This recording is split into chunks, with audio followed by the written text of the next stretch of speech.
Bonjour à tous et bienvenue donc dans cette nouvelle leçon où là, on va justement passer à la pratique pour donc recréer la page d'OpenAI. Donc l'objectif ici, c'est donc de représenter toute cette page et de refaire tout dans Webflow avec la nomenclature de Client First. Donc vous vous rappelez, Client First, c'est une nomenclature qui est assez simple à utiliser et en fait qui vous permet de gagner du temps. Aujourd'hui, c'est la plus utilisée pour les développeurs de Webflow, donc c'est pour ça que je préconise d'utiliser cette nomenclature et de commencer vos premiers projets et d'avoir l'habitude d'utiliser vraiment ces différents styles. Donc, comment se découpent ces différentes sessions, on va dire, pratiques dans Webflow? La première, c'est justement la leçon que je suis en train de faire. Ça va être un petit peu d'analyser la page d'OpenAI, de comprendre comment elle est structurée, de comprendre quels sont les éléments qu'on doit importer dans Webflow, parce qu'il y a des images, des illustrations et ainsi de suite. Donc, j'ai préparé des dossiers pour vous avec différents liens également.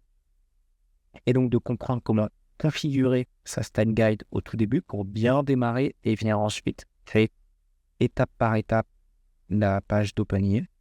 Et ensuite, je vais faire donc, plusieurs petites vidéos pour vous expliquer donc comment créer, comme on peut voir ici, la navbar dans un premier temps, la section héros dans un second temps, la section en dessous, on a une section qui est un peu, on pourrait la découper en deux, mais là, j'ai regroupé ces éléments plus ces éléments, qui va être la section information principale, par exemple, dernière actualité.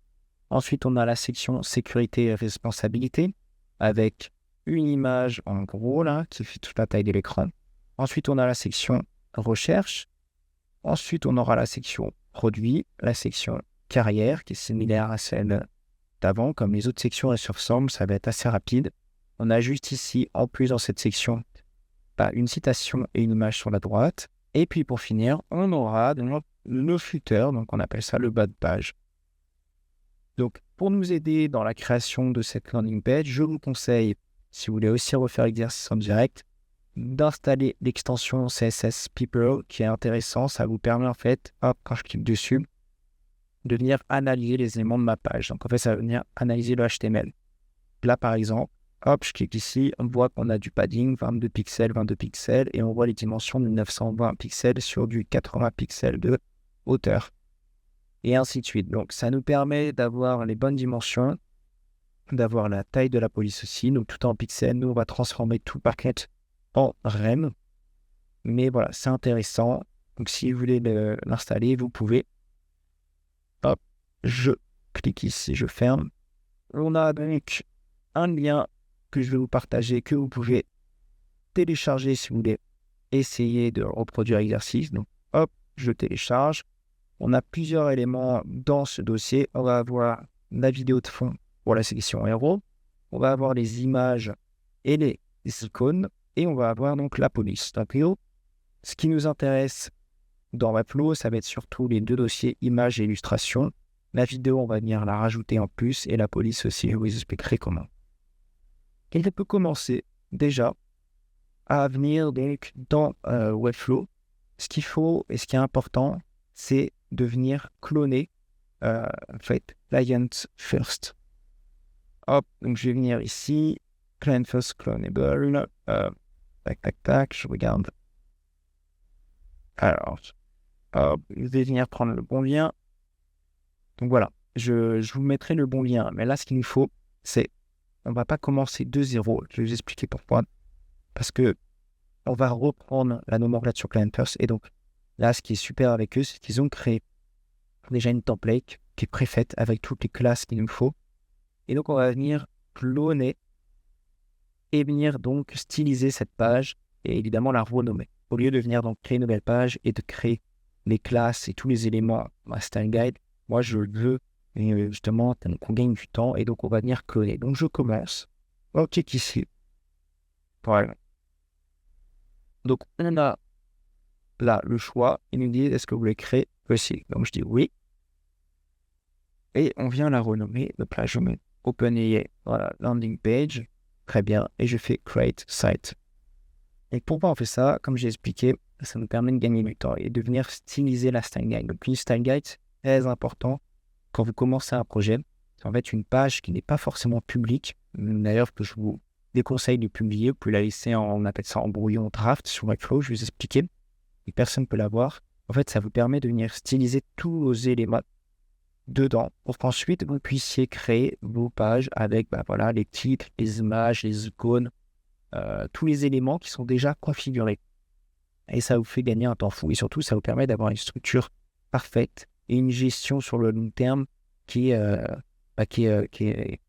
vraiment très très bien adaptée pour les projets avec Webflow. Donc, hop, je vais d'abord venir ici intégrer donc les différents éléments. Donc on va dans Assets, vous pouvez voir ici.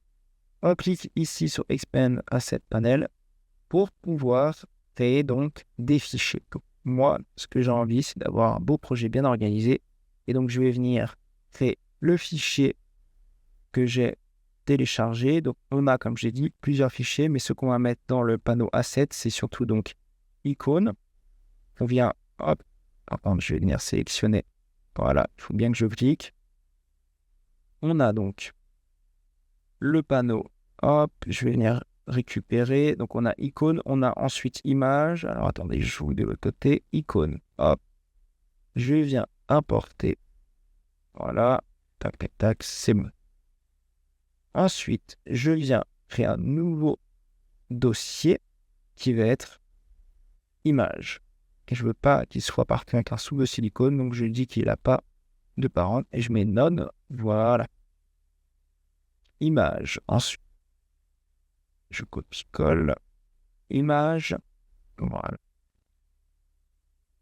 Donc, j'ai tous mes éléments. C'est là, ça sert à rien de mettre dans Asset Panel la police et la vidéo. D'accord? Je vais vous expliquer comment l'intégrer. Donc, ce qu'il faut là, c'est venir dans un premier temps, dans justement quand on a en haut, on a la possibilité d'ouvrir donc et de voir toutes nos pages. Ou ici également, quand je clique sur voilà le deuxième élément, ou alors le raccourci c'est P. Voilà. Et je vois ma page. Donc ici, c'est bien, on a donc la template, mais moi ce que j'ai envie, c'est de venir styliser ma style guide, comme j'expliquais. La home, là, on va venir tout supprimer et tout refaire. Mais ce qu'on veut, c'est venir styliser la style guide. Donc on peut voir que elle est en jaune. Pourquoi? Parce que justement, elle n'est pas publiée, elle a été sauvegardée draft. Donc c'est en brouillon, c'est pas en ligne. Et donc je vous conseille de laisser toutes les pages que vous ne voulez pas partager en brouillon. Ça, c'est un réflexe à avoir. Donc là, on voit notre style guide. Donc, ok, on voit qu'on a nos éléments, structure class. Donc ça, c'est tout ce que j'ai expliqué dans la leçon Create First. Et là, on voit donc les éléments AdWords. Donc, c'est justement mes headings. Donc, voilà, il faudra venir les styliser, les HTML tags, il faudra venir les styliser. Le H1, le H2, le H4. Et c'est surtout ensuite les paragraphes, les différents titres, les différents boutons, et ainsi de suite. Donc là, on va voir dans une seconde leçon comment tout styliser pour qu'on gagne du temps, qu'on rajoute les couleurs qu'il nous faut, et ainsi de suite. Donc voilà, c'est fini pour cette première leçon d'introduction. Vous avez compris. Et maintenant, on va passer donc à l'action et on va venir styliser tout ça.